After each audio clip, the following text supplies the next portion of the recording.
श्री स्वामी समर्थ. जय जय स्वामी समर्थ. माझ्या चॅनलमध्ये तुमचं सगळ्यांचं मनापासून खूप खूप स्वागत. आभार. तुमच्या सगळ्या चांगल्या इच्छा पूर्ण करू असे आपल्या स्वामी महाराजाला विनंती करून आजच्या व्हिडिओला सुरू करूया. चला तर मग आज आपला विषय आहे स्वामी महाराजाची. जर तुम्ही रोज सेवा करत असाल तर रोज सेवा करून झाल्याच्या नंतर महाराजांना रोज घरच्या घरी नैवेद्य आरती कसे दाखवावे ह्याच्याविषयी आज थोडीशी मी माहिती देणार आहे. नैवेद्य दाखवताना अनेक लोक ह्या चुका करत असतात, तर त्या कोणकोणत्या चुका आहेत ते आपण सगळं ह्या व्हिडिओमध्ये जाणून घेणार आहोत. स्वामी महाराजांची सेवा आपण सगळे करत असतो. जर करत नसाल तर तुम्ही स्वामी महाराजांची सेवा करायला सुरुवात करा. स्वामी महाराज हे आपल्या जीवनातले सगळे संकट दुःख दूर करणारे हे गुरु आहेत, हे आपले भगवान आहेत. आपण कोणत्या नात्यानं कोणत्या रिश्त्यानं कोणत्या भावनेनं स्वामी महाराजाचं जोडायचं आहे ते तुम्ही ठरवू शकता. कोणती भावनानं तुम्ही जुडता. तुम्ही देव म्हणून जोडू शकता, तुम्ही गुरु म्हणून जोडू शकता, तुम्ही भाऊ म्हणून स्वामी महाराजांशी जोडू शकता, किंवा तुम्ही आई वडील म्हणून सुद्धा रिश्ता जोडू शकता. जर आपण एक नातं स्वामी महाराजांना जोडायचं आहे, कोणत्या नात्यांना जोडायचं आहे ते तुम्ही ठरवा आणि स्वामी महाराजांची सेवा करायला सुरू करा. रोज घरच्या घरी फक्त 15 मिनटं लागत आहे, जास्त काही लागत नाही स्वामी महाराजांची सेवा करायला. आपल्या जीवनाचं जर भलं करायचं आहे, जीवनामध्ये संकट आहे, संकटातून आपल्याला बाहेर पडायचं आहे, आपले कोणते कार्य पूर्ण होत नाही, आपल्या घरामध्ये सगळं काही आपण करतो ते विपरीत घडतं, अशा वेळेस तुम्ही स्वामी महाराजांना शरण जा आणि स्वामी महाराजांना सेवा करा. आता सेवा तर माहितीच आहे. स्वामी महाराजांची 11 माळी 3 अध्याय जप आणि 1 माळ श्री गायत्री मंत्र एवढे जरी आपण सेवा केली स्वामी महाराजांना नित्य खंड न पडू देता दररोज सकाळ किंवा संध्याकाळ किंवा आपल्या वेळेमध्ये जेव्हा आपण मोबाईलवर बघून टाईम पास करतोय त्यावेळेस ही तुम्ही ह्या वेळेचा सदुपयोग केला तरीही तुमच्या जीवनामध्ये बदल घडेल आणि तुम्ही हे करून पहा. त्याचबरोबर आज आपण जाणून घेणार आहोत स्वामी महाराजांची नैवेद्य आरती. नैवेद्य आपण सेवा करून झाल्याच्या नंतर आपण जे घरामध्ये काही अन्न बनवा जे भाजी पोळी जे आपण खातो तेच महाराजांना नैवेद्य दाखवायचं आहे. आणि पण कोणी खाण्याच्या अगोदर ते नैवेद्य दाखवायचं आहे. आणि नैवेद्य आपण स्वयंपाक बनवत असताना आपण आंघोळ करूनच स्वयंपाक बनवायचा आहे दररोज. आणि पण नॉनव्हेज ज्यावेळेस आपण बनवतो त्यावेळेस महाराजांना नैवेद्य अर्पण करायचं नाही. ज्यावेळेस आपण नॉनव्हेज बनवत नाही त्याच दिवशी आपल्याला महाराजाला नैवेद्य अर्पण करायचं आहे. नैवेद्य अर्पण करत असताना एक ताट घ्यायचं आहे. ताटामध्ये आपली जे काही भाजी पोळी जी आहे ते ठेवायचं आहे. आणि ताटामध्ये सगळ्या भाजी पोळीवर एक एक तुळशीपत्र ठेवायचं आहे. आणि ते ताट आपण एका पाटावरती ठेवायचं आहे. पाटावरती भरीव चौकोनी पाण्याचं एक मंडळ करायचं आहे. त्याच्यावरती ते आपलं नैवेद्याचं ताट ठेवायचं आहे. ताट ठेवून झाल्याच्या नंतर आपल्याला तुळशीपत्र सगळं ठेवून झाल्याच्या नंतर हातात अजून एक तुळशीपत्र घ्यायचं आहे. आणि त्या तुळशीपत्रानं त्या ताटाभोवती 3 वेळेस पाणी फिरवायचं आहे. गायत्री मंत्र बोलून ओम तत्सवितुर्वरेण्यं भर्गो देवस्य धीमहि धियो यो नः प्रचोदयात् असं म्हणून आपल्याला त्या ताटाभोवती 3 वेळेस त्या तुळशीपत्रानं पाणी फिरवायचं आहे. मग 3 वेळेस पाणी फिरून झाल्याच्या नंतर तेच तुळशीपत्र घ्यायचं आहे.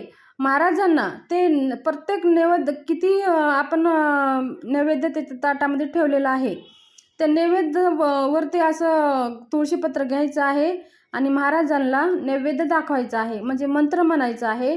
ओम प्राणाय स्वाहा, ओम आपनाय स्वाहा, ओम स्वनाय स्वाहा, ओम व्यानाय स्वाहा, ओम ब्रह्मणे अमृतत्वम नैवेद्यम समर्पयामी असं म्हणायचं आहे. आणि ते नैवेद्य ते तुळशीपत्र महाराजांच्या फोटोजवळ किंवा मूर्तीजवळ ठेवून टाकायचं आहे. मग 3 पाणी आपण एका ताटामध्ये सोडायचं आहे. असं रोजच्या नित्य जीवनामध्ये असं आपल्याला नैवेद्य दाखवायचं आहे. समजा तुम्हाला हा मंत्र बोलायला जर अवघड जात असेल तरी तुम्ही गायत्री मंत्र म्हणून पाणी फिरवून ते नैवेद्य महाराजांना 3-5 वेळेस असं दाखवायचं आहे. महाराज नैवेद्य समर्पयामी, नैवेद्य समर्पयामी म्हणून जरी तुम्ही 5 वेळेस महाराजांना ते नैवेद्य तुळशीपत्रानं जर आपण महाराजांना खाऊ घातले आणि नंतर शेवटीला ते तुळशीपत्र महाराजाच्या समोर ठेवून टाकायचं आहे. आणि हे गलती आपल्याला करायची नाही. नैवेद्याची ताट कधीही ठेवताना खाली भरीव पाण्याचं मंडळ करूनच ते ताट आपल्या वरती ते नैवेद्याचं ताट त्या पाण्याच्या भरीव मंडळावरच ठेवायचं आहे. ह्याचं रिझन असं आहे, ही पृथ्वी आहे इंद्रदेवाची. जर ही इंद्रदेहा पृथ्वीवर जे काही कार्य होतं ते सगळे पुण्य इंद्रदेवाला जातं. जर आपण त्या खाली जमिनीवर ते ताट ठेवला आणि ते आपण देवाला नैवेद्य दाखवलं तर ते पुण्य कुणाला जाणार? इंद्रदेवाला. मग आपण भरीव मंडळ करून ताट ठेवला तर ते समुद्राच्या पाण्याच्या ह्याच्यामुळे ते नैवेद्य आपलं नैवेद्य देवाला जातं आणि ते नैवेद्य आपल्याला नैवेद्याचं पुण्य आपल्याला प्राप्त होतं.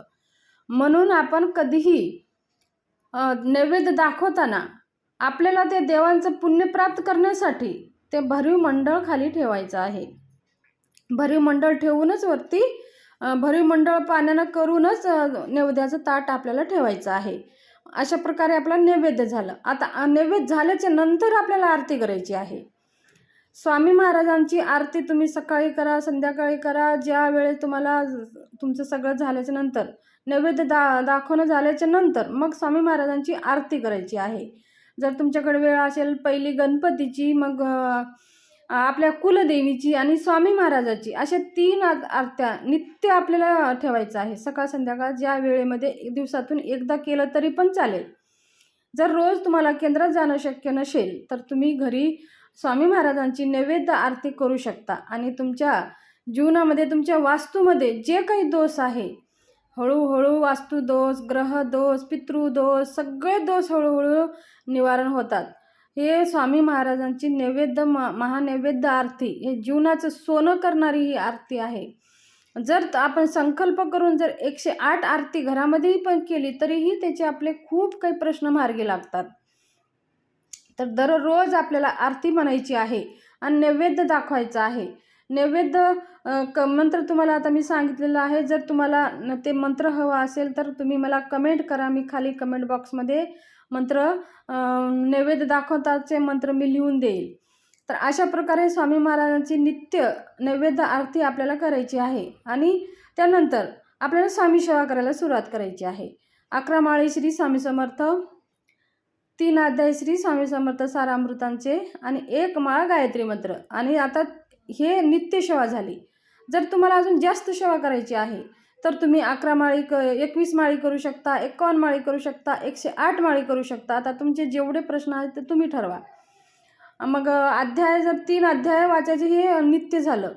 पण आता तुम्हाला जास्त अध्याय वाचायचा आहे, तुमच्याकडे खूप वेळ आहे, तर तुम्ही 7 अध्याय वाचू शकता किंवा 1 दिवसामध्ये एक ग्रंथ 21 अध्यायाचं पूर्ण वाचू शकता. तुमच्या वाचण्यावर आणि तुमची इच्छा, तुमची बसण्याची ही आपल्या ह्याच्यावरती.